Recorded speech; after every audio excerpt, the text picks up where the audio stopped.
Hello everyone, this is Iftikhar Niloy and we are going to learn about integer and float and also going to use the integer and float in basic arithmetic operations. So let's get started with coding. তো আমরা এখন integer এবং float use করে বিভিন্ন জিনিস শিখব। তো এখানে আমরা num1 এর মধ্যে যে ভ্যালুটা অ্যাসাইন করছি এটা হচ্ছে ভ্যারিয়েবল। আবার মনে করাই দিই, এটা হচ্ছে আমাদের বাম হাতে যেটা আছে এই ইকুয়াল সাইনে, সেটা হচ্ছে ভ্যারিয়েবল। এখানে হচ্ছে আমরা 25 অ্যাসাইন করছি, যেটা হচ্ছে একটা ইন্টিজার, মানে এটা হচ্ছে ডেটা টাইপ ইন্টিজার। দেন এইটা হচ্ছে আমাদের num2 হচ্ছে একটা ভ্যারিয়েবল, যেটার মধ্যে আমরা 1.245 অ্যাসাইন করছি, যেটা হচ্ছে একটা ফ্লোট। তো ফ্লোট ডেটা টাইপ, অথবা আপনি বলতে পারেন ফ্লোট ক্লাস।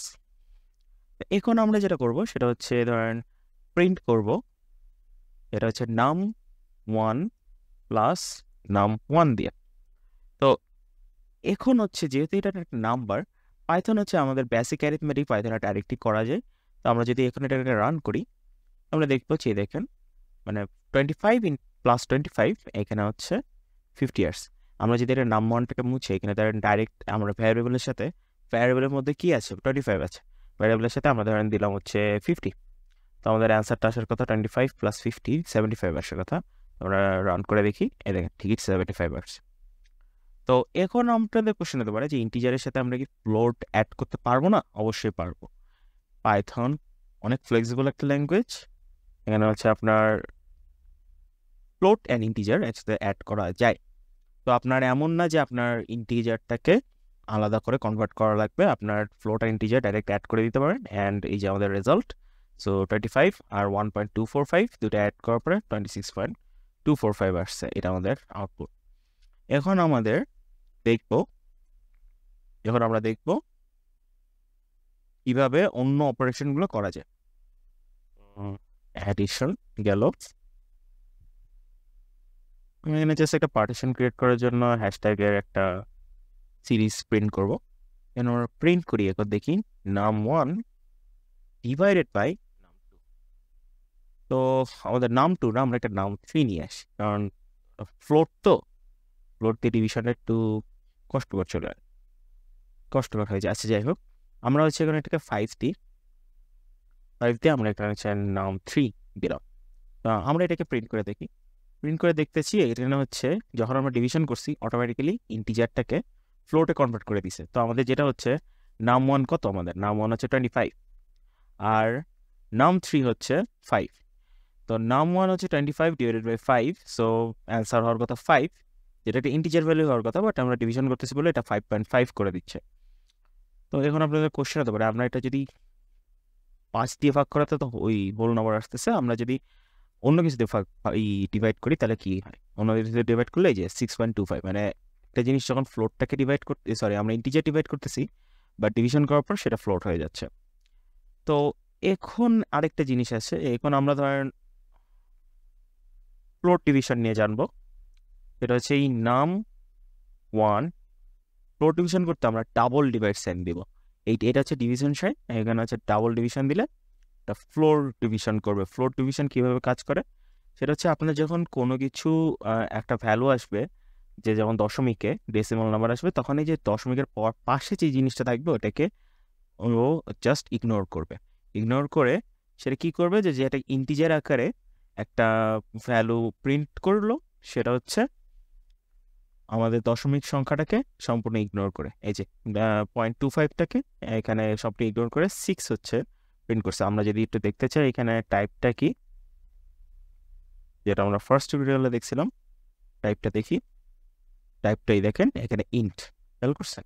এটা অবশ্যই ফ্লোট আর এটা হচ্ছে ইন্ট হয়ে গেছে। তো যাই হোক, আমাদের ফ্লোট ডিভিশন গেল। এখন আমরা আসি, এখানে আমাদের আরেকটা জিনিস দেখানো উচিত ছিল, সেটা হচ্ছে যদি অ্যাডিশন দেখাইছি, আমি হচ্ছে সাবট্রাকশনটা দেখাই দিই।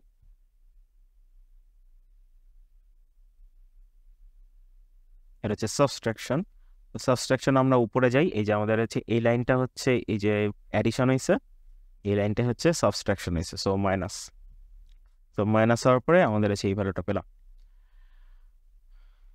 এখন আসি হচ্ছে আমরা মাল্টিপ্লিকেশনে।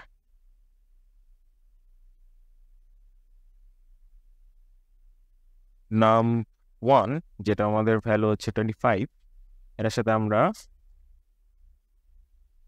গুণ করবো হচ্ছে 25 ইন্টু 5, আমাদের কত আসছে 125। So 25 into 5 125। আমি একটু স্মলার নাম্বার ইউজ করি যেন আপনাদের ক্যালকুলেশনের সুবিধা হয়। সেটা হচ্ছে 25 ইন্টু 2 মানে 50। তো আমাদের হচ্ছে এইভাবে মাল্টিপ্লিকেশন কাজ করে। So this is multiplication. আমাদের মনে হতে পারে যে আমরা এখন পাওয়ার কিভাবে ইউজ করবো, something to square to cube এগুলো কিভাবে করতে পারি। তো একটা উপায় হচ্ছে আমরা, সেটা হচ্ছে নাম 1, ফর এক্সাম্পল আমরা ভ্যারিয়েবল নাম 1 কত দিয়েছি 25 দিয়েছি। তো আমরা এটা করতে পারি যে 25 না দিয়ে, একটা বড় নাম্বার তো আমরা হচ্ছে ধরেন 2 দিলাম, 2 ইন্টু 2, এমন করে 2 ইন্টু 2, 3 বার 2 মানে হচ্ছে 2 কিউব, এটা তো আমরা জানি যে 2 স্কোয়ার ধরেন 2 ইন্টু 2 হবে। তো এইভাবে হচ্ছে আমরা এইভাবে করতে পারি যে আমরা হচ্ছে পাওয়ার ইউজ করতে পারি, যে 2 টু দি পাওয়ার এক্সপোনেন্ট যেটাকে বলে 2 to the power something. But পাইথনে হচ্ছে আলাদাভাবে খুব ইজিলি এটা করা যায়, 2 ডবল স্টার দেন 2 দিলাম, এটা মানে হচ্ছে 2 টু দি পাওয়ার 2 মানে 2 স্কোয়ার। 2 স্কোয়ার দিলে এটা হচ্ছে আমাদের লিখে দিই এক্সপোনেন্ট।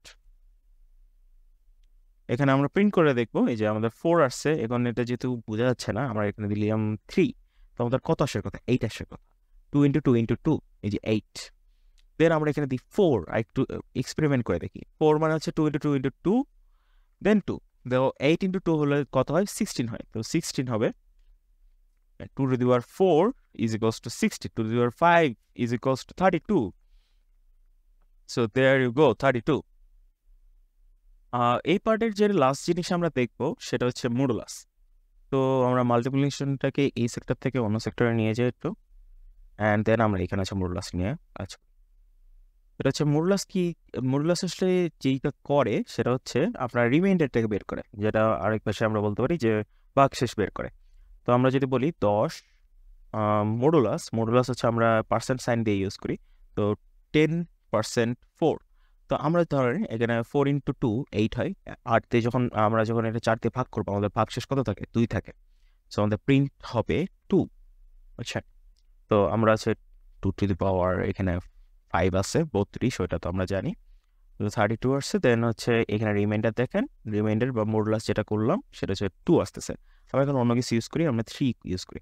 3 ইউজ করলে কত হয়, 3 into 3 is 9, so remainder is 1, should be 1, right? So here you go, it's 1।